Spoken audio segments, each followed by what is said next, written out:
Hey, I'm Alex Radcliffe from Board Game Co. And I'm Professor Meg. And today we're doing a first impressions of Horizon Forbidden West from Steamforged Games. Now before we dive into that, just please be warned, disclaimer and all that stuff, that Steamforged Games did fly us in for a press event for, to see the game, to get showcased, the demo, all that stuff. We also did a film playthrough that was over on your channel. Yes. Yeah, there may or may not be another film playthrough. That one had some Quality rules shenanigans. Oh, quality too, yeah. It wasn't... Sorry, guys. Yeah, it wasn't our set, so we had less control, and so some things, we'll see. There might be another film playthrough. If not, make sure to check out Steamforged Games' official playthrough. They have a full guided everything where they did the whole, story phase and then actual encounter phase. Lots of things to get into. But either way, let's go ahead and talk about our first impressions of this game, but let's start off by telling you how this game plays.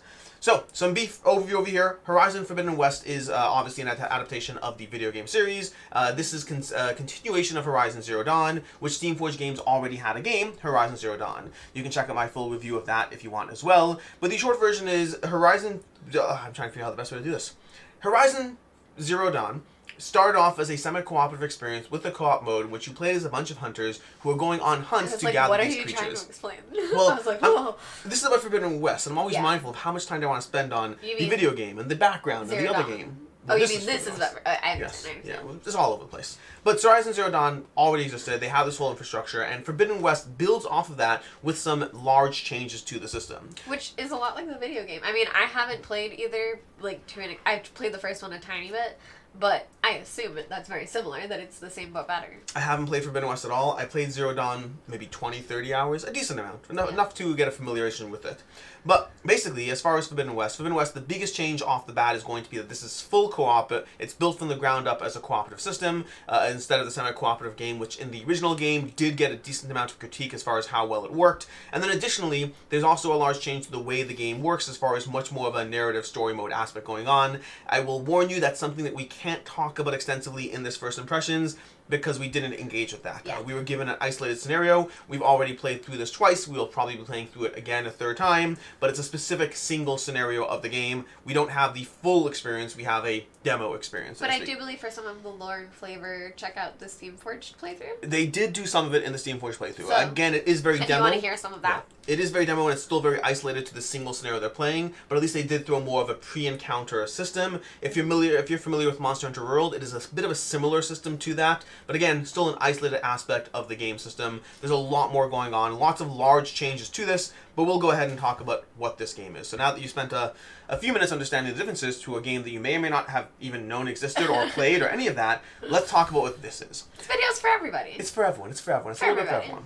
Horizon Forbidden West basically is a cooperative experience with a campaign experience. You're going to be going on these hunts over here where you're going to hunt specific creatures on the board. Right now we're hunting the acid claw strider. There's a bunch of burrowers in play as well. Every scenario will have specific rules unique to that scenario, and then we're playing as the hunters who currently are over here, and we're trying to figure out how to go through this scenario over here to be able to take down the enemies before they overwhelm us or before we unfortunately die more times than we're allotted. There's a difficulty system where you're given a certain amount of potions, which effectively means how many deaths do you have, how many knockouts do you have before you're considered to be officially knocked out and done and over for the round. But the general idea is you're using your specific hunter, you're using their equipment, and you're using your hand of cards over here to be able to figure out what you can do in the game, what attacks you can take, because every round you have 2 actions. Those actions are going to involve dashing across the board, which have a little bit more of an increased alertness, which will bring the enemy's alertness closer to finding out where you are in the game.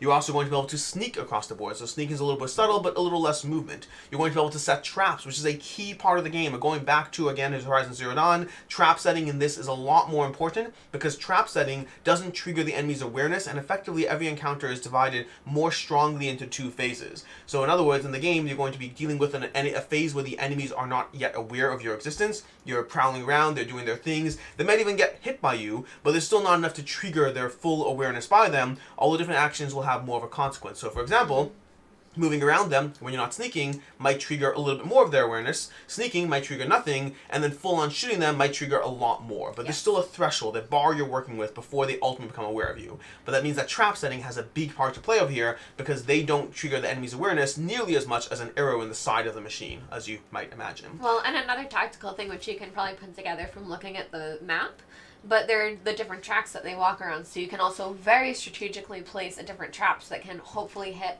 multiple enemies at once. That's very powerful too. Yeah, absolutely. These certain T points over here can be incredibly dangerous. But additionally, speaking of which, this is a good opportunity to note that, again, comparing to Zero West over there, this is going to have an encounter book as opposed to map tiles, which gives them a lot more freedom to be able to create the scenarios exactly the way they want, because you can flip through, have exactly what you need, as opposed to working with 9 tiles that you have to figure out exactly how to put together. And then past that, there's the attacking actions. There's actually shooting, there's melee attacks, all of those, setting traps. Those are all going to be the things that try to actually deal damage to enemies, which is how you ultimately win the scenario.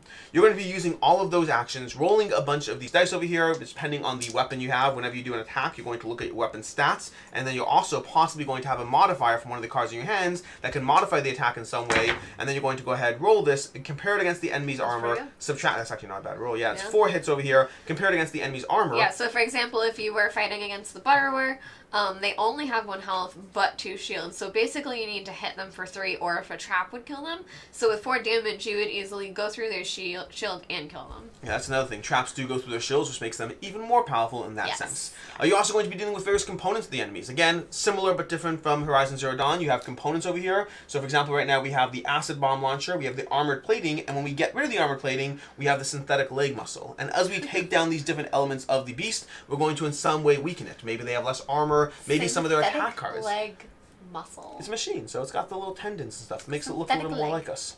Yeah. So you're going to be dealing with those, and those are going to affect the enemy's AI decks, because the enemy's AI decks are going to have different attacks on them that might look whether you've done something to a certain component. Is component A destroyed? And if you have destroyed it, it'll have a less powerful attack. So spending time, effort, and energy taking down the various components of the enemies will make your encounter with them a little easier. And keep in mind, this is... prototype. Yes, and it's the first scenario. It's a demo introductory scenario. So what you see for their health and everything is very different, that you may be balancing different actions and going for the different areas just depending on the difficulty. Yeah, but that is basically the high level of what's going on in the system. There's some other elements. There's various, you can have, for example, we have metal shards and glow bats and chill water, things you can add and modify certain component attacks to be able to utilize those and power things up and inflict certain status effects on the enemies. So a bunch of small things to get into, but that is the core system of how this game operates. Which brings us to our first impressions of the experience. And before we do that, just again, disclaimers, we've only played the demo scenario. We have played it multiple times, but it's only a single scenario. We have not been able to play some of the encounter aspects. I don't believe you've played Zero Dawn, the board game? No. Yeah, I played Zero Dawn, so I will be inherently comparing some of my experiences to that. But again, this is a first impressions with a limited scope to only what we experienced, and also, again, the reminder that Steamforge Games did fly us in. This is not paid in any way, shape, or form, but they did fly us in for the event, so take that into account. Yes. And with that, Meg, what do you think of the game? I had a lot of fun. I really enjoy lately seeing these maps that are in books. I just think it makes it a lot more accessible and easy to table. But I really liked the alert track, that I thought that was a cool mechanic, that in a lot of games they're dealing with an alert track, but for this one, depending on what actions you use, your own alertness, you have like a token per character, yours will go up, and then theirs will also go down. So it's when the enemies meet with the heroes that's when it triggers for them to start attacking instead. And I like that you're both causing things to be distracting and alert them, but they're also becoming more aware because of what they're doing. Yeah, no, the separate tracks are a big deal, and I didn't set up tokens for that. Unfortunately, they should be on there. But yeah, the different tokens and the stealth phase, and that for me in particular is a big thing, because for myself, it's going to be hard to give opinions about this game without also comparing to how I felt about Horizon Zero Dawn, which the short version is I like the framework of Horizon Zero Dawn, but I had a problem with the semi-co-op mode, and I thought stealth was very vastly underused. And this goes heavily into that first aspect, where the stealth in this game system feels a lot more utilized because it's broken up into those two phases. Mm-hmm. It means you actually are dealing with much more of a, hey, I'm going to sit there and plant traps. I'm going to wander around the board and be mindful that I'm using up a resource. Your stealth, that time you have, is a resource you're playing with, and it's very different from the original game, where it kind of felt like most of the time you're like, I'm stealthy, and then I hit you and now I'm not, and the stealth phase is over before you even had a chance to really do anything with it. And so for me, I like that system a lot more. It kind of divides the phase into two. It divides the game into two phases, the pre-stealth and the post-stealth phase. The only thing I'm a little bit, I guess, mindful hunt of... and then the battle. Yeah, exactly. The only thing I'm going to drop mindful of is... I'm curious, and this is, again, we played a single scenario, so take that into account, but I am curious how they're able to keep that interesting and not just the stealth phase is place traps, and then everything else is attacking, going full out. Because I Right. feel that the system currently incentivizes trap placing so much stronger doing the stealth phase that I almost want to see. I want to see more of that in terms of. I don't know. I want to see a drop more nuance in the stealth phase and how things operate. That's something that could come into play through possible scenario adjustments or rules or things like that. But right now, I really like it, but I'm also worried that it might be a little too directed in what it does. And speaking of the traps, I really liked the traps. That was probably my favorite part to start doing once I got the hang of, like, oh, you really should be doing this, especially early in the game. That I loved laying the traps, and so depending on the character you're playing, every one of their traps has a different way that they behave depending on what you roll. And for the character I played, the trap set off like in a straight line, so it would go for all the way across the board. And I think that, like, this is just me thinking, but in future scenarios, I can completely picture where traps have to go around certain terrain that's impassable, and you can, like, set something off to set something off to set something off to, like, do an objective. Yeah, and that's an area where I believe they took away one of the rules they had from the original game. They took away the ability to distract an enemy towards you. Mm-hmm. But I really like the multiple trap setting off. Yeah. The ability to set things up in a way where you can get 2 or 3 hits on an enemy. Just if not only is it great for, strategically, but it just feels good. It's a real feel good moment to have that go off. And I'd love to see more ways to impact the battlefield, whether it's the cards you have, whether it's items you can gather, whether I don't know what it could be, but the more ways you have to impact the way the battlefield's set up and the way you can trigger those satisfying moments. But I agree with you. I appreciate that very much. One thing for me that I also liked, again, comparing to the base game to a degree, is I like the component aspects more than I did in the original base game. Mm-hmm. To me, again, going back to the original Horizon Zero Dawn, the component aspect of taking down enemies' components always felt a bit more like a hunt for resources as opposed to a tactical battlefield advantage. There were times where it did, for sure, but it didn't feel as meaningful. Over here, the way they've done it, at least here so far in this scenario, it just feels like that choice of, do you spend 5 health taking down the armored plating, which could bring down its armor and make every subsequent attack stronger. The flip side is, if you're targeting them primarily with traps that go through armor, maybe it's not worth doing that. And also the tricky part is there's a component A and component B, and those have huge effects. The danger of the enemy. This guy over here, this guy is like a bit of a beast when he actually tries to strike you. You kind of have to make sure to take him down and make him weak enough, because once he starts hitting you, he's just hitting you for a whole lot more. But taking down his component areas really feels like, in a battle where he has 30 health and you have to spend a lot of time taking him down, it really felt like there's a lot more incentive to deal with the components, which again felt like a strong improvement over the base game. Friends that have made it this long in the video, I'm just going to disclose that I've had one of the worst allergy days of my life. So if I am a little scatterbrained, I'm sorry, but I took allergy medicine and I'm trying my hardest. Something else that I really enjoyed is the mechanic that in this you get to cycle through your cards. So you get to discard as many as you want at the end of your turn, and you get to draw back up to 5. So I really liked that depending on your play style, what cards speak to you better and how you just naturally play as a player, you can kind of mill to work toward, and that there's no penalty for reshuffling your deck or anything like that. I just really enjoyed that too. Yeah, I agree. One thing we didn't talk about as well that I also liked, which is, I believe, again, a difference in the original, is the idea of passing initiative off to the next person. At the end of your turn, you get a chance to roll. Command, yeah. Yes. Command. Effectively, you're commanding your next person, which gives you a chance. Depending on your character, you have different chances, different dice you roll, different range you can roll it at. But there's a degree of an incentive of trying to stick together, of work together, and trying to take advantage of this command, and sometimes playing cards that do so. But it gives you an opportunity to say, hey, I'm going to go ahead and roll a die, and if I get a... Well, look at no. Oh, almost. But had I gotten a crit, I can go ahead and pass command off to the next character, which means they get to operate before the enemies have a chance to. And not only did I appreciate the tactical aspect of when you drift from your opponents, when you try to split off to be able to take things down, when you have to stay close for it, but I also just like the fact that it always gives you that hope. No matter how bad a situation is, there's always a hope that I could roll, and then someone else can go after me. It just gives you, even if it's not... And they can keep hitting them. That's what it does. It feels like you can keep hitting them. When you modify that with stats, with cards, it's an area of... It's almost like the idea of exploding dice. Like exploding dice. I like exploding dice where... And this game does not have exploding dice. Exploding dice, if you don't know, are the idea that you roll a crit, and then you can roll again, and if you roll crits, you can keep hitting, which means you always have a chance, however slim, of killing someone. And this kind of gives you the same idea. Instead of exploding dice, you had exploding turns, effectively. There's always a chance of just lining up, going person to person, back to back, and being able to take down the enemy, even if it's not happening most of the time. It gives you that hope no matter how bad a situation gets, and I like that. Anything else on your end? I don't think so.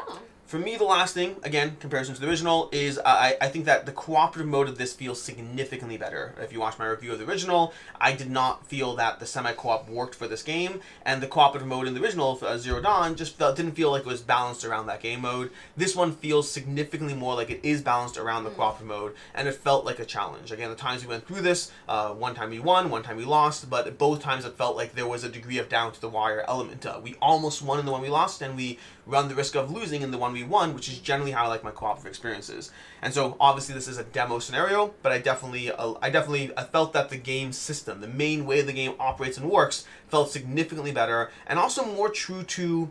It's hard to always say when you have these games. Like, I know games like The Witcher have had the same aspect. Like, is it a co-op experience or is it not? And the answer is it's a single-player video game. How do you translate that to a board game? Right. But for me, it feels like it should be a cooperative experience, and I like the fact that they've leaned into that, and I like the way that works. And then, of course, I like the various gear and weapons and all of that because it's fun to have your dice rolling and your modifications and all of those things going on in the game. I would say, that being said, the tracking the actions and the cards, they are, I don't want to say simple enough, but you've become intuitive enough that you know what you should be doing, that for soloing it wouldn't be overwhelming either. Whereas some games can be overwhelming with trying to play multiple characters and make choices. Whereas with something like this, I think it does lend itself to being able to do that. And I am curious if they would come up with a companion mode. More and more these days, you have lots of these big game systems giving you like a simplified rule set for characters. But I agree with you. I don't know if I think I'd be more overwhelmed by 4 hands of cards. Yeah. But the actual complexity of it, I agree, is very manageable. Yeah. As far as concerns and things I don't like, because for me, there's not actually a lot I don't like. The nature of being given a demo experience means we got a lot of things to go into. There's very few things I don't like, but there are a bunch of concerns or areas I want to see more of, because this is not a review, this is our first impressions based on what we've seen. And for me, there's a bunch of things in that category. The first and biggest is that an entire component of this game, the way that the entire narrative structure works, the way that the campaign works, haven't gotten to see or experience any of that. I can tell you that the isolated scenario that we've played twice was great. It was a lot of fun. I enjoyed it. I cannot tell you a thing about how it translates to playing out an entire campaign arc, how it translates to all the expansion content, how that stuff interweaves, mingles together. I just don't have that information. A single demo experience does not a review make, and I can't talk about the larger scope and scale of the system, and that includes things that I want to see more of, I'm excited of. A big thing that I really like, one of my favorite parts about Zero Dawn, was the way you gathered more equipment, the way you leveled up your cards. You'd have modifications that went on your various tools, and it felt fun to modify your weapons, to get an additional stat check, and that's a whole element I haven't even gotten to see in this game system. I imagine it'll have similarities, and if it does, that's good, because I like that element. I like upgrading, I like seeing more, I like being able to tweak my weapons. They have made some modifications to the ammo system, so you're not as restricted to being able to tweak your ammo and your weapons and all that. So overall, it seems like good systems and good changes, but I just haven't been able to see it yet. More things as far as elements that I'm not certain of yet. One is going to be that balance as well. Similarly, along with the nature of the full progression, balance is so key in any campaign game. One of my biggest complaints around the original Zero Dawn was the fact that it felt too easy. And because this is a campaign, that means that you either are able to keep that tempo, that difficulty going at the right pace the entire way through, or you run the risk of it being too hard or too easy. And honestly, too hard scares me more, but either one could be a factor. So again, a demo experience, a customized scenario that you get to play, does not mean that they'll be able to maintain that. If this is a game system where the first 4 scenarios are appropriately difficult, and then after that you're just steamrolling through things, that will take a lot of the satisfaction out of the experience. Yeah, I'm excited to see the variability of what the missions actually look like, because I agree with something we were saying earlier, that I want to see the missions just doing more and having more to do with the environment and what you need to do to trick the different creatures. And sure, this is just a demo example, so it is definitely only meant to show you like the general mechanics and get a learn of it, but I would love to see that in the future, is just even how these two kind of patrol in a similar area, having it be completely different or have different unique things happen that can interact with the different things. Yeah, and that's an area where I'm excited for, because I think that the map book aspect, the way they've changed the map books, I think that gives you a lot of room, a lot of potential for being able to customize things in a way that the original game would never have given you that freedom. And I hope they take advantage of that. I hope they find ways to make every scenario interesting. One of the things, like a game I'm currently going through is Tenakth Adventures. I'm going through the whole campaign of Tenakth Adventures, and one of the things I love about Tenakth Adventures is how every single map feels vastly different, even though they're using the same components, the same structure, but it always feels like they gave you something interesting to do that makes the game system break a little bit, and so you have to reapproach how you engage with it. And I think there's lots of room for that potential here if they take advantage of it, and I hope they do take advantage of the map book system, of the flexibility, of even the ability to have stats. The fact that you can have stats printed on enemies on these little pamphlets as opposed to preset cards gives you a lot of room to customize or adjust the system with complete flexibility. And so I hope they take advantage of that, because that kind of variability as you go through it, in addition to the challenge aspect of the difficulty scaling, those are things that are going to determine whether this is a game that's fun for a few scenarios or fun for an entire campaign. And especially being Steamforged, I assume they'll have a bunch of expansions, which means that whole fun for the entire campaign aspect is so important to incentivize people to actually get that content, get those games, and go through it. Speaking of which, by the way, something I should have said at the beginning of this is all compatible. They're going to have a compatibility pack for the original Zero Dawn. So if you do have that, an update pack, yeah. If you do have the original Zero Dawn, it's good to know. Which is great for them to do and offer.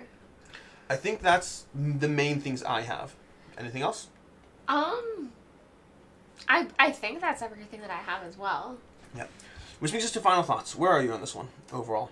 I greatly enjoyed it. I definitely had a very good time. I picked a tanky character that I just enjoy that type of play, so I do like doing it over and over again.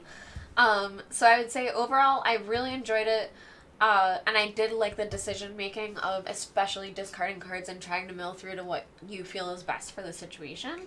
That being said, I just completely agree that for the campaign, I don't know how many scenarios I would play, and it for me would completely depend on how different they look, or if it's just very similar but different monsters, different stats, whatever.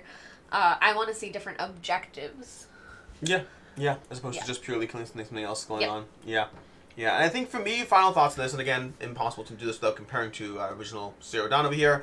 For me, I like what they've done with the system, and I want to be mindful of both things. I want to be incredibly careful with my words, that I do believe that they have very much done a great job of making this a much better experience than Zero Dawn was, at least for me. And I already like the framework of Zero Dawn. I was very clear about it in my review that I like the framework, I like the characters, I like the moving around and taking advantage of trying to figure out their patterns of the enemies. I like a lot of the things that Zero Dawn did, while having a problem with the core gameplay mode, which is a big deal, and then feeling like stealth was underutilized, plus a few other small complaints.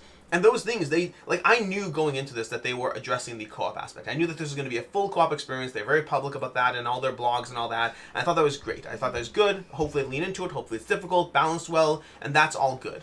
And then additionally, one of the things that was a pleasant surprise for me was the map books, the way that's been done, some of the small peripheral stuff, and then the big one for me that was a big surprise that I was really happy about is the stealth mode was so much more tweaked and was a much better system. It's not the best stealth mode I've ever played in a game, but this isn't a full stealth mode game. This is a half stealth, half, full-on take them down, and I thought they did a good job of implementing that system. And so for me, this feels like they took all the things that were lacking about Zero Dawn and just made a better system that I'm very optimistic about seeing more of the system. And I like the command thing as well. The command thing, yeah, it's fun. Co-op. Yeah. And the thing that I'm also mindful of, because that's all the good stuff on the one hand. The thing I'm very mindful on the other hand is I haven't seen enough of this yet. The last thing I want to do is be like, hey, by the way, this is much better than Zero Dawn. Also, as soon as I get it and play through 3 games, I'm like, you know what? It's actually not that great. And but we are hopeful. We're hopeful. Yep. I don't know is the short answer. I don't know where this will be. I like what they've done, and depending on how that manifests in a full game experience, this will either be a game that is easy to go through, that is fun to lay traps, fun to build your character, fun to see more, fun to iterate upon the different missions that they bring to the table. Alternatively, it may have difficulty scaling issues, it may have repetitive play, there may be other things that hold this back from an experience that I like for 10 games. Liking this for a few plays does not translate into a full review, and I want to be very clear about that, even while saying that they have done a great job of fixing and improving the things that were issues in the original game. Yeah, absolutely. And so that's where I am with this one. That's for me. That's going to be Horizon Forbidden West. We'll have a link to the Kickstarter campaign down below. Until next time, I'm Alex Radical from Board Game Co. I'm Professor Meg. And have a good one. Bye.